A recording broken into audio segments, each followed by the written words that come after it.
Okay, let's dive right into this. Welcome to our explainer on building serious, life-changing wealth, literally from the ground up. What we're unpacking today is basically a step-by-step snowball wealth roadmap, specifically tailored for teenagers. But hey, if you're already an adult, definitely do not tune out. You need to treat this as your absolute critical financial checklist. Use it to see exactly where you stand and what gaps you might still need to fill. This is all about bypassing those incredibly common financial traps and setting up a rock-solid foundation that, honestly, most people don't figure out until they're well into their 30s. Here is our level up progression for today. We'll start with the early head start, move into stacking skills and mobility, then open up the adult financial toolkit, navigate university and debt, and finally get into the compound interest snowball. So, Section 1, the early head start. It's all about maximizing those crucial teenage years. If you are 13 or younger right now, I need to look right at you and emphasize something massive. Your absolute greatest unmatched advantage isn't cash and it's not connections, it is simply time in the market. Looking at how this timeline should play out, at age 13, you aren't legally allowed to invest on your own yet, so you've got to convince a parent or guardian to open a custodial account for you. Honestly, show them this explainer if you have to. Then, at 14, you have this incredibly unique advantage. You live rent-free. Use this ultimate freedom to explore hobbies and really build hardcore discipline.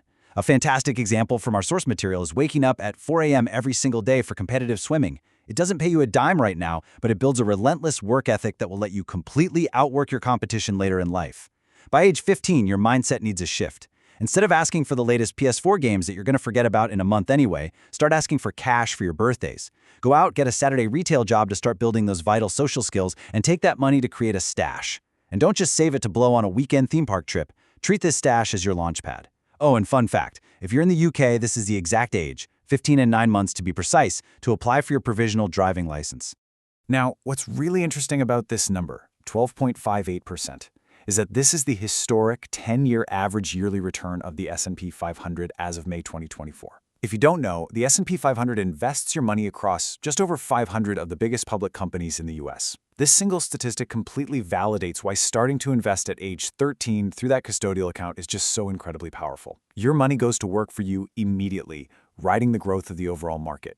So how do we actually set up those accounts? Well, depending on where you live, you've got a few options. Over in the UK, there's the Junior Stocks and Shares ISA. That allows a parent to invest up to £9,000 a year, totally tax-free on your behalf.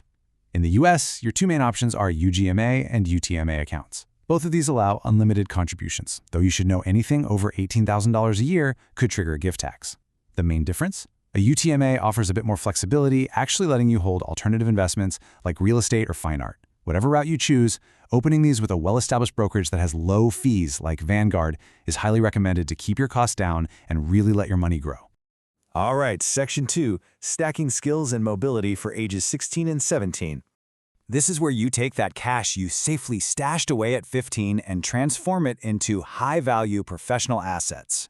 At 16, you're looking at a 2-year window before you hit the real adult world. Please avoid those flashy fake guru courses online. Just don't do it. Instead, invest your stash directly into physical tools and equipment. For instance, go buy a secondhand $500 iMac. Sit at that computer, learn absolutely everything you can about video editing, master Photoshop, and just stack those skills. When you finally enter the real world, you'll have actual tangible value to offer companies, which massively cuts down their training time. Then by 17, your absolute top priority is mobility. Get out there and pass your driving test. In some US states, you can actually do this at 16, but do it as early as legally possible. Not being able to drive is a huge roadblock to starting any side hustle, simply because you cannot be at the mercy of unreliable public transit when you're trying to serve clients.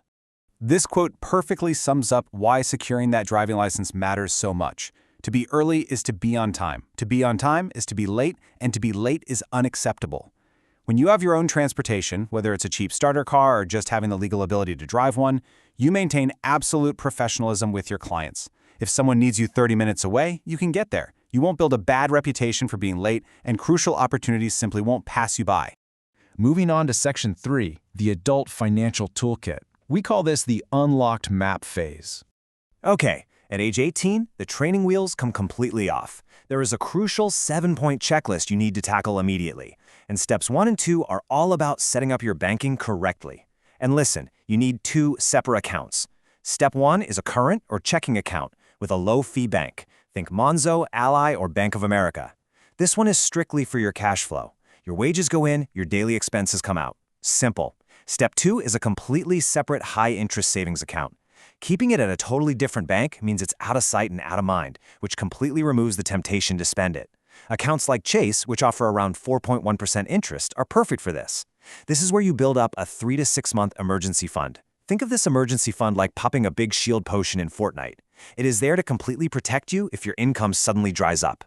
Step 3 deals with debt, and we really have to address this old adage right here. Never a lender or a borrower be. Actually, scratch that. Our source completely debunks this. It's a totally outdated myth that was pushed for generations by the wealthy, basically to keep the working class from using financial leverage to build their own wealth. The rich want you to fear borrowing, but the truth is, strategic borrowing is a tool you absolutely must master.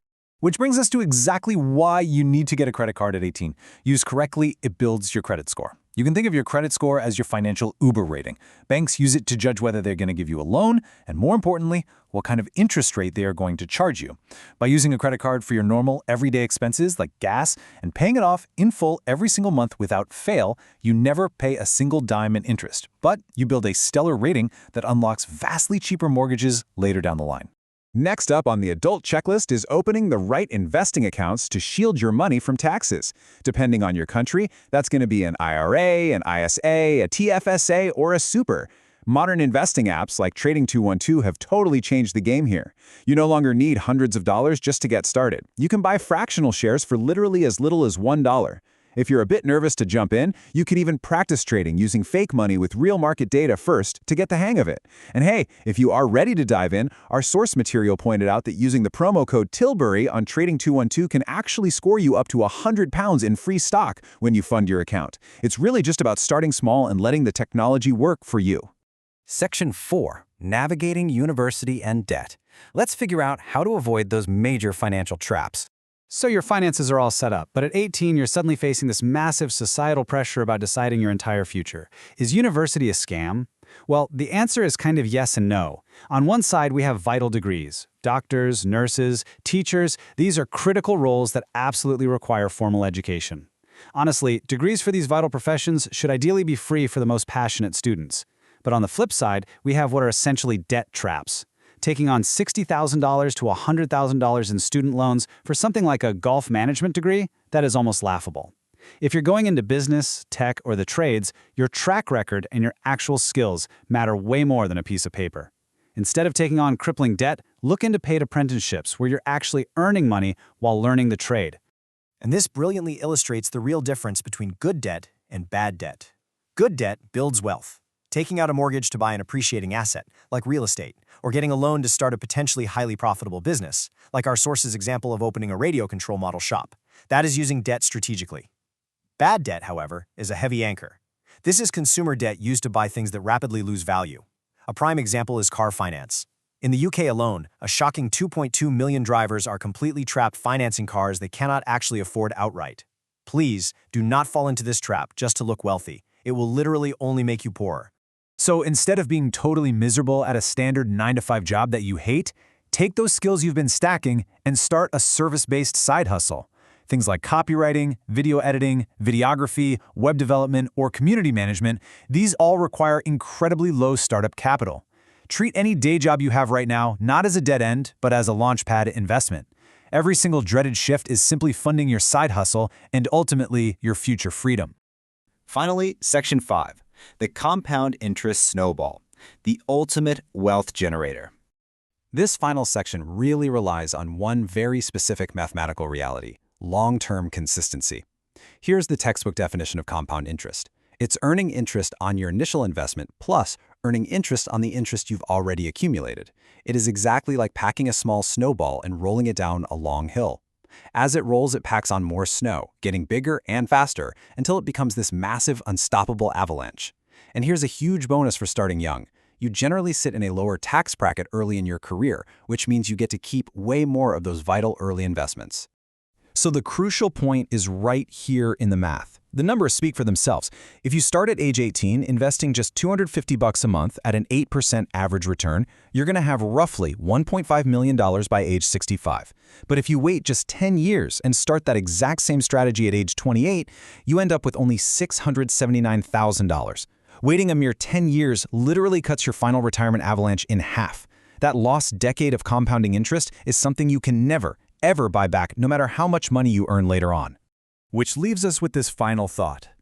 The roadmap is totally laid out for you. The tools are easily accessible right there on your smartphone. The only missing variable here is your action. So will you start packing your snowball today, implementing this checklist to secure your financial destiny? Or will you sit on the sidelines and just let the avalanche pass you by? The choice is entirely yours. Get started.